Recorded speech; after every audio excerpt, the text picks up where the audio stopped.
Hey, what's going on, guys? In today's video, I'm gonna be talking about how you guys can pretty much go from absolute newbie in the wholesale real estate industry to getting your first deal, making $15,000 profit within the next 30 days. As you know, there's tons of info out there that there really isn't one right way to do this business or run your own wholesale real estate business. So I figured I would show you guys how I would do it if I were starting all over again, to be able to get that check as quick as possible, narrow down, cut out all the YouTube videos, and just figure out one method that you guys can get a check in the next 30 days. So with that said, let's get right into it.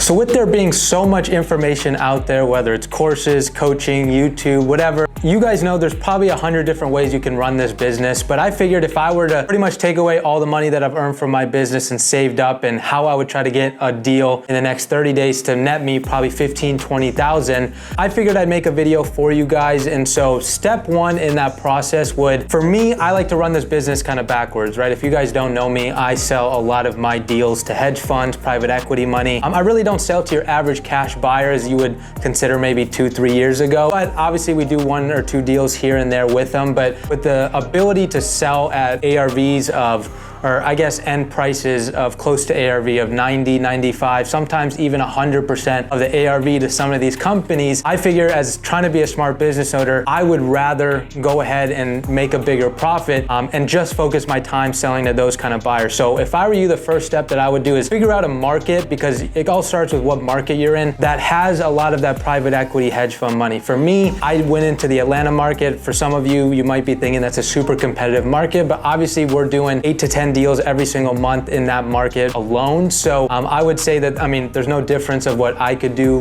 versus what you would be doing in that market, probably just at a much smaller scale. But Atlanta's a great market. If you guys want other options, I would look at something like Florida, which are Orlando, Miami, Tampa, Jacksonville. There's other markets such as the Carolinas, Tennessee, basic ones that you guys have probably heard, Phoenix, Los Angeles, Nevada. Those are kind of some of the markets that I've seen that a lot of my buddies are doing that sell to a lot of hedge funds. And obviously there's more out there, but the first step would honestly be just to try and find a market where there is that kind of money. Because if you start in a market where maybe there's not a lot of competition, you think, hey, I'm gonna go to the Midwest where there isn't a lot of wholesalers. Well, you have to think on the back end, there's probably not a lot of buyers as well. So that's probably where I would start. So once you guys figure out that market, honestly, there isn't one right answer. Just go pick one. And then the next step is obviously go find those buyers. A lot of times I've put videos on my channel. I teach a lot of people how to do that in my coaching program, specifically how to find them. But a lot of my hedge fund buyers I just find from comping properties, right? If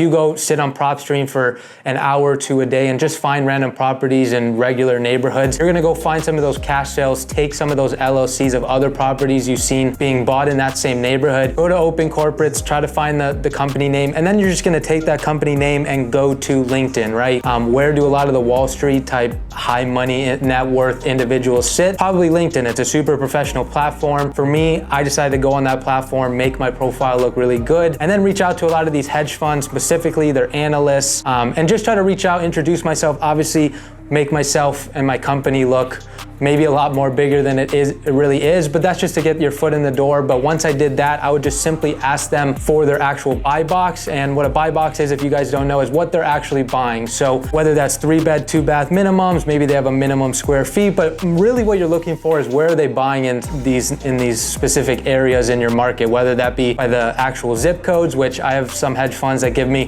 100 different zip codes to go and tell me where they're actually buying, or maybe even the counties. You just want to narrow it down and try to find at least, I would say at least the top 3 to 5 buyers in your market, and you can find who's buying the most properties in 100 different ways. But if I were you, I would start with trying to find those buy boxes, because what you're gonna go do next is actually get data from those buy boxes. Now, if you're reaching out to a lot of these funds and they have 50, 100, 150 zip codes in some of these markets, which I've seen actually happen, that's a lot of records to pull, right? Because if they're saying a 3-bedroom, 2-bath, maybe minimum 1980 build and up, under 500K ARV, I mean, you're pretty much pulling an entire list if you want to of just single family regular homes. Now, obviously something like that wouldn't have a lot of motivation, but it just kind of depends, especially if you're starting out. I would maybe pick and reach out to the analyst. Let's say they send you the buy box. Hey, John, whatever last name at this company, what would you say are some of the top zip codes, counties, cities that you guys are actually buying in? Because I'd love to focus some of my efforts in those areas. That way you can take 5, 10 zip codes and go pull that. That way you're not pulling 100,000 records, spending thousands of dollars on skip tracing, right? Because obviously I know you're probably gonna have a smaller budget than somebody that's probably already doing deals. But again, all you're really trying to do is get that first check to reinvest. So just maybe be willing to spend maybe $1,000, $2,000 on a decent sized list, because if you're cold calling yourself or whatever marketing channel you're gonna use, you need to be touching as many people as possible, right? So I'm not gonna tell you which list to pull now. You can go pull those 15, 20 zip codes and try to narrow it down of, I'm gonna pull those 15, 20 zip codes, but maybe just narrow it down to people that have 50% plus equity in those, because you're trying to look for some motivation, right? So,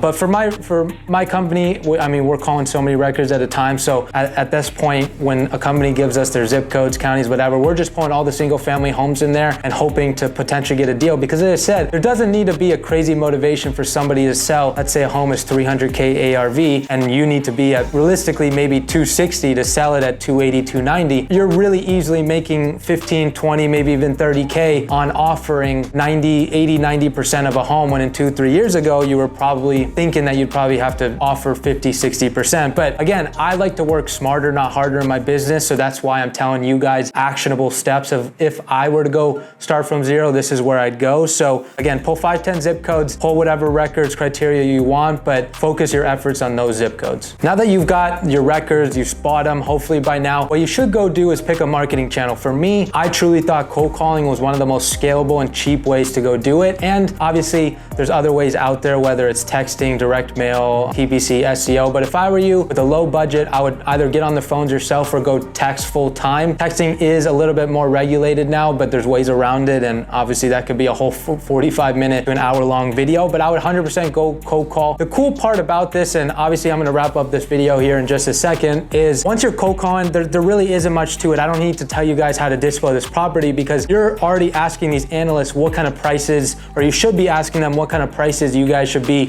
would be buying these properties at, right? And so you just work backwards. So that's how my business is. My guys, a lot of the times, know when a lead comes in, they already know what fund potentially they could sell that to, what prices they're gonna buy, and we just work backwards, right? If you wanna make 10K, try to be 10K, maybe give yourself a wiggle room, maybe 15, 20K under what that actual hedge fund you think is gonna buy. And then once you have it locked up, as long as there's no major issues, foundation, liens on the properties or whatnot that are just out of your control, you're gonna have a deal, right? So again, it's all about really working smarter, not really harder, but obviously I want you guys, you should be grinding in the beginning, you should be working really hard. But again, that's how I'd be doing it if I started from the beginning. I know there's probably a lot of gaps to fill in this video, just in terms of like, where do I find dialers? Where do I do this? And obviously if you guys want somebody to be teaching you and showing you and being your biggest accountability partner, I just started my 10-week coaching program where I'm taking pretty much anybody that really knows nothing about wholesaling, taking them from 0 to 15K per month consistently within the next 90 days. So if you guys want those gaps filled and would love to see more information, definitely reach out. I have a link to schedule a free strategy session with me to see if you'd be a good fit in the description of the video. But if you guys found some sort of value in the video, I'd appreciate if you hit the thumbs up, subscribe, obviously if you guys want to show support. And if you guys want to get notified and you guys don't want to come to this channel and say, hey, you uploaded 5 videos, I forgot, click on the notification bell. YouTube will tell you every time I upload a video. But with that said, appreciate you guys being here, and I'll catch you in the next video.